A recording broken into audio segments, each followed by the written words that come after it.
रामू, तुमने ये ठीक नहीं किया। मुझे तुमने क्यों भेजा उस व्यक्ति को जिसे कला की कदर ही नहीं होती? उसे मूर्ति तुमने क्यों दी? तुमने ऐसा क्यों किया रामू? तुम बोल सकती हो? ये कैसे हो सकता है? भला मैं तो तुम्हें सिर्फ एक मिट्टी की मूर्ति बनाया था और तुम बोल कैसे सकती हो?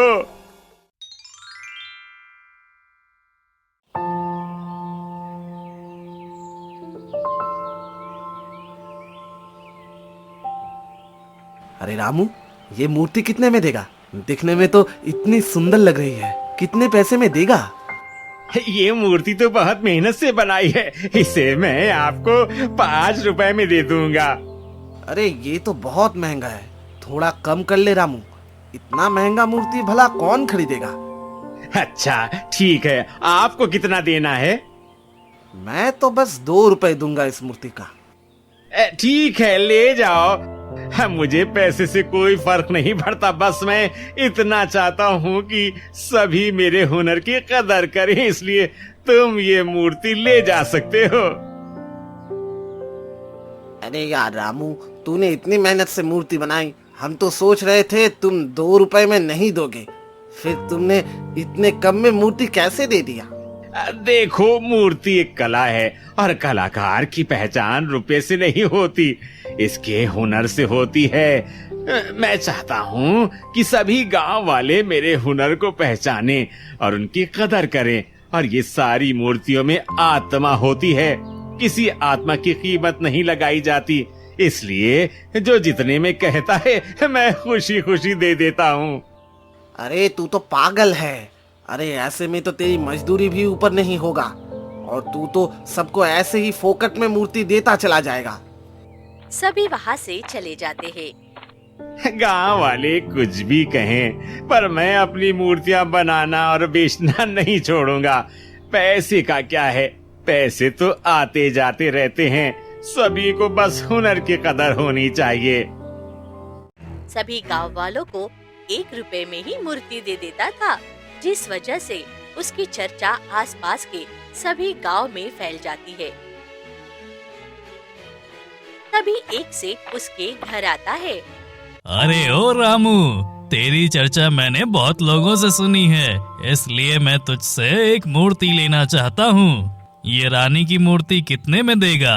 दिखने में तो बहुत ही खूबसूरत है, इतनी खूबसूरत है कि लगता है अभी बोल पड़ेगी।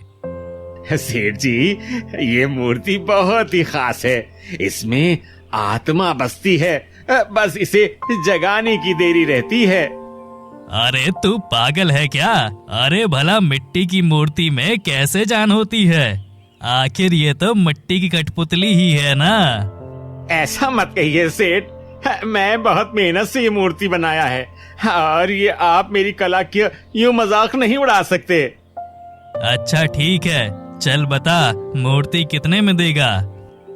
सेठ जी, ये मूर्ति बनाने में मुझे पूरे 15 दिन लगे हैं, इसलिए मैं आपको ये मूर्ति 10 सिक्के में दूंगा। अरे 10 सिक्के तो बहुत हो गए, मैं तुझे 2 सिक्के दूंगा। अगर 2 सिक्के में देगा तो ठीक है, वरना नहीं नहीं सेठ जी, मैं 2 सिक्कों में नहीं दे सकता आपको। 15 दिन की मेहनत है, कम से कम 8 सिक्के ही दे दो। इस मूर्ति में जान है सेठ जी।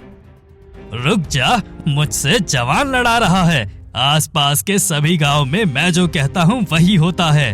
अब तो मैं तुझे इस मूर्ति का 1 फूटी कौड़ी नहीं देने वाला हूँ और ये मूर्ति मैं लेकर ही जाऊंगा। सेठ मूर्ति उठा लेता है और अपने घर की ओर चल देता है। नहीं नहीं, ऐसा मत करो, भगवान के लिए तुम मेरी मूर्ति ऐसे नहीं ले जा सकते।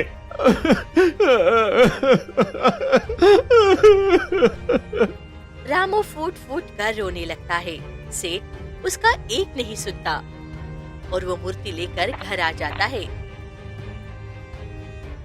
जैसे ही आधी रात को वो मूर्ति अपने कमरे में रखकर सोता है, तभी मूर्ति जाग जाती है और गुस्से में कहती है, उस रामू ने मुझे बेचा क्यों और ये सेठ ने मुझे खरीद क्यों लिया? इसे इसकी भारी कीमत चुकानी पड़ेगी। सेठ की नींद खुल जाती है। मेरे कमरे में भला कौन बोल रहा है? सेठ जैसे ही पीछे घूमता है कि मूर्ति अचानक से उसके सामने ही खड़ी हो जाती है। मैंने तो ये मूर्ति यहाँ पर नहीं रखी थी, ये यहाँ कैसे आ गई? तुम्हें छोड़ूंगी नहीं। तुम्हारी हिम्मत कैसे हुई मुझे कीमत लगाने की, और वो भी जबरदस्ती अपने यहाँ लाने की? तुम्हें इसकी भारी कीमत चुकानी पड़ेगी। नहीं नहीं, तुम मुझे कुछ नहीं करोगी। बचाओ, कोई है, मदद करो। ये मूर्ति बोल कैसे रही है? कोई मेरी मदद करो। इतना ही कह रहा होता है कि अचानक सेठ की सांस थम जाती है और वहीं पर उसकी मृत्यु हो जाती है।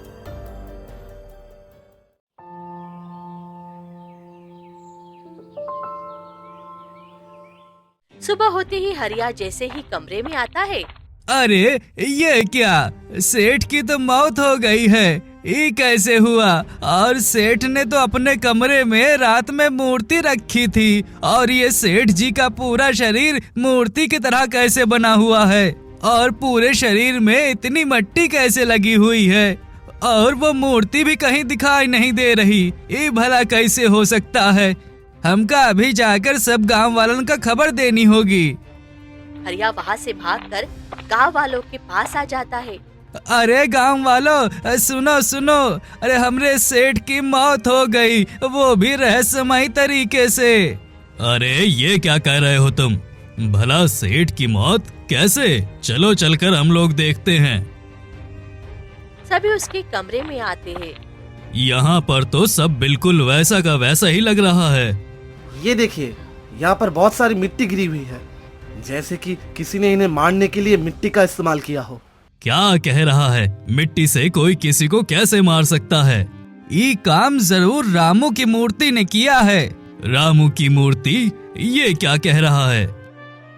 हाँ, कल सेठ जी रामू के यहाँ से एक खूबसूरत रानी की मूर्ति लेकर आए थे और उसे अपने कमरे में रखकर सोए थे, और सुबह रानी की मूर्ति भी गायब हो गई। इसका क्या मतलब है? रामू कहता था कि उसकी सभी मूर्तियां में आत्मा होती है, बस उसे जगाने की देर होती है। लगता है वही मूर्ति की आत्मा ने सेठ को मार डाला। ये तो बहुत खतरनाक हुआ। हम सबको रामू के पास जाना चाहिए और उससे इसका सवाल पूछना चाहिए, वही इसका जवाब देगा। सभी मिलकर रामू के पास जाते हैं। वहीं दूसरी तरफ रामू मूर्तियां बनाकर जैसे ही घर में जाता है तो रानी की मूर्ति उसके घर में रहती है। अरे ये क्या? ये मूर्ति तो सेठ लेकर गया था, ये मेरे घर में कैसे आ गई? ये कैसे हो सकता है? रामू अंदर क्या कर रहा है? चल बाहर आ। क्या मुखिया जी, आप सब इतने परेशान क्यों हैं? अरे कल जो सेठ तुम्हारे यहाँ से रानी की मूर्ति ले गया था, आज उस सेठ की मृत्यु हो गई है और वो मूर्ति भी गायब है। बता तूने सेठ को क्यों मारा और वो मूर्ति अभी कहाँ है? हे भगवान, सभी लोगों को कैसे बताऊं कि वो मूर्ति तो मेरे घर में है। अगर देखेंगे तो ये लोग मुझ पर शक करेंगे। जल्दी बता, कुछ बोल क्यों नहीं रहा है? आप लोग क्या कह रहे हैं? नहीं, मैं भला सेठ जी को क्यों मारूंगा? मैं तो बस मूर्तियां बनाता हूँ, इसके सिवा मुझे कुछ नहीं आता। मैं नहीं जानता इसके बारे में। देख रहा हूँ तेरी मूर्तियाँ बनाई हुई कुछ ठीक नहीं लग रही हैं। कुछ अजीब सा सभी मूर्तियों में लगता है, जैसे कि कुछ अनहोनी होने वाली हो। हाँ, तुम्हारी मूर्ति कोई साधारण नहीं लगती, मुझे भी कुछ अजीब सा लग रहा है। देख रामू, आगे से तू कभी मूर्ति नहीं बनाएगा, ये हमारे गांव का फैसला है। मूर्ति नहीं बनाएगा, समझ गया ना? सभी गांव वाले वहाँ से चले जाते हैं और रामू घर में आ जाता है। ये मूर्ति मेरे पास कैसे आ गई और फिर सेठ की मृत्यु कैसे हो गई? ये सब क्या हो रहा है? मुझे समझ में नहीं आ रहा है। अचानक मूर्ति की आंखों में आंसू निकलने लगते हैं और मूर्ति बोल पड़ती है। रामू, तुमने ये ठीक नहीं किया। मुझे तुमने क्यों भेजा उस व्यक्ति को जिसे कला की कदर ही नहीं होती? उसे मूर्ति तुमने क्यों दी? तुमने ऐसा क्यों किया रामू? तुम बोल सकती हो? ये कैसे हो सकता है? भला मैं तो तुम्हें सिर्फ एक मिट्टी की मूर्ति बनाया था और तुम बोल कैसे सकती हो? मैं कोई और नहीं बल्कि मैं एक रानी हूँ।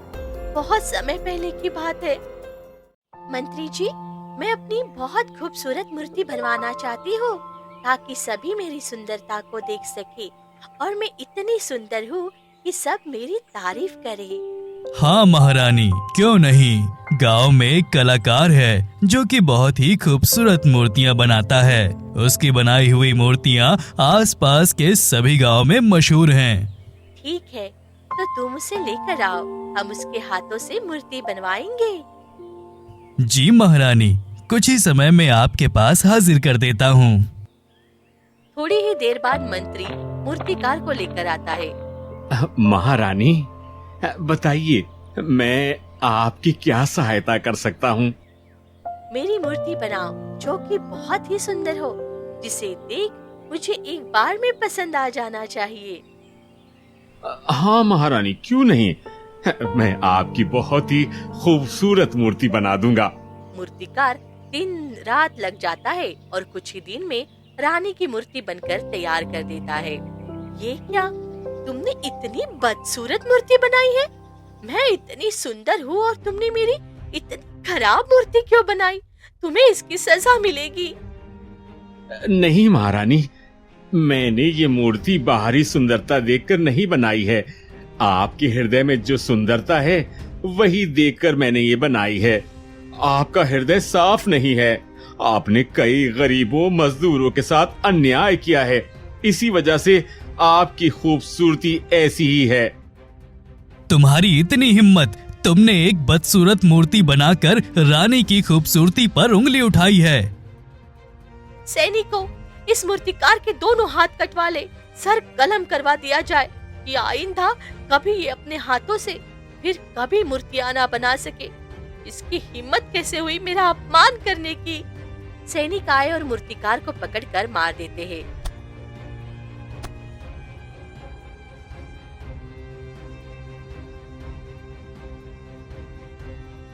फिर आधी रात को मूर्तिकार की आत्मा रानी के कक्ष में प्रकट होती है। रानी, तुमने एक कलाकार का अपमान किया है और तुमने अपनाने से इनकार कर दिया, इसलिए तुम्हें इसकी सजा मिलेगी। मैं तुम्हें श्राप देता हूँ रानी कि तुम एक मिट्टी की मूर्ति में बदल जाओगी। जब तक तुम्हारी खूबसूरती पूरी तरह से वापस नहीं आ जाती, तब तक तुम इसी तरह मिट्टी की मूर्ति में भटकती रहोगी। जब तक नेक दिल इंसान तुम्हारी असली खूबसूरती की अहमियत समझेगा, तभी तुम आजाद हो पाओगी। तब से मैं इस मिट्टी की मूर्ति में भटक रही हूँ।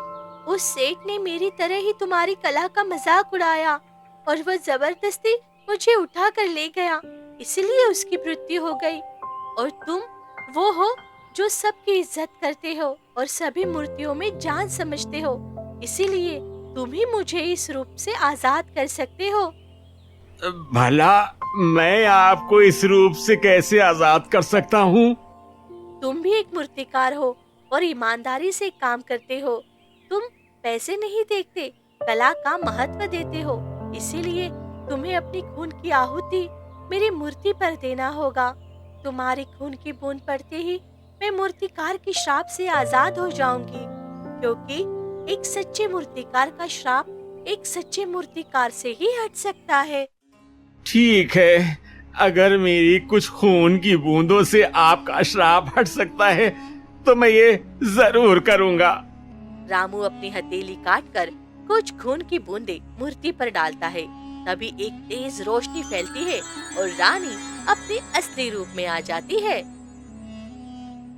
रामू, तुमने मेरी मदद की। तुम्हारी वजह से मैं इस श्राप से आजाद हुई, इसलिए तुम्हारा बहुत बहुत धन्यवाद करती हूँ।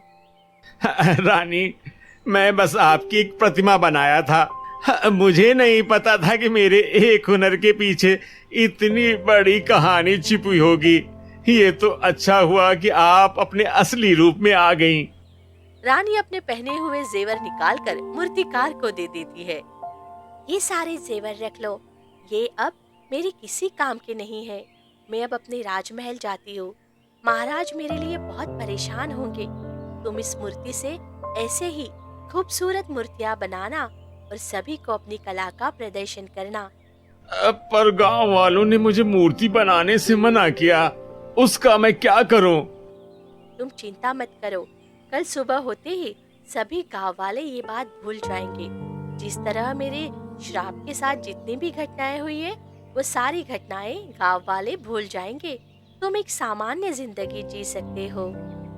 रानी वहां से चली जाती है।